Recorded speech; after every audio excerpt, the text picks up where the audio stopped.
1905, 3 years before Emile Cole's Phantasmagoria in 1908, a supposed screening of an interactive alternate animated cartoon sewing would be showcased within a building which did not conform to any pre-established architecture trends and/or standards.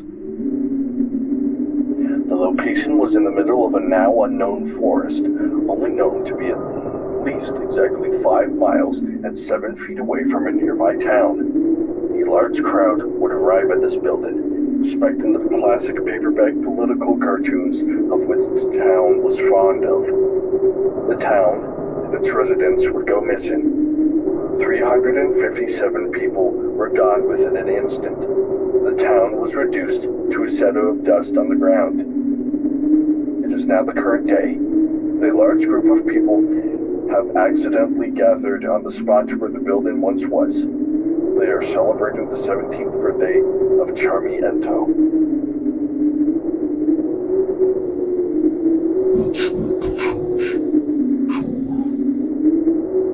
Sometimes I look out into the fields and I see a gray cat standing there, staring at me.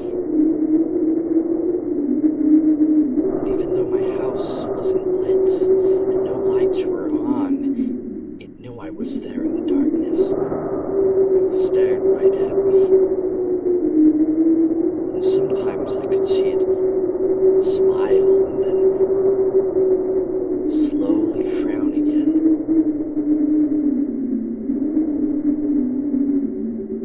And it was a gray cat. It was no color could be refracted onto it, not even the moonlight. And sometimes it would walk like a cartoon. But I knew it wasn't. Cartoons didn't exist. They don't exist. And even though it walked like a cartoon, it sometimes, well, it didn't look like a cartoon.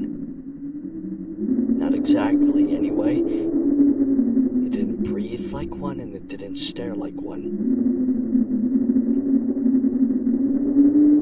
Sometimes I see it open its mouth when it's at the foot of my bed.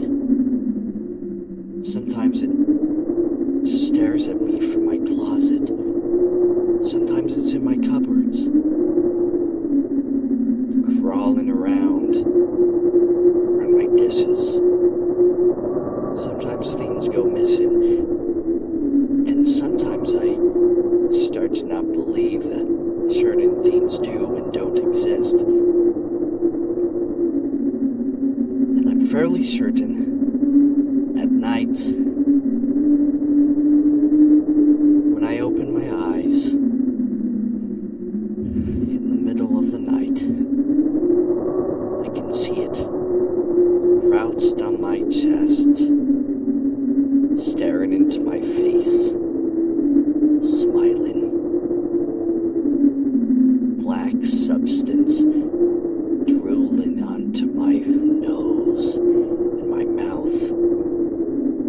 And sometimes I see it with eyes, black beady eyes.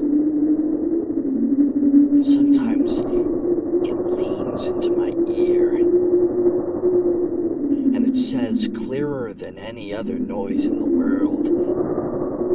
Sometimes it tells me how I'm not going to believe what's going to happen next. And sometimes it says I already don't believe some things. But I don't believe it exists. And then I'm proven wrong again as it stares at me from outside my window. Again and again.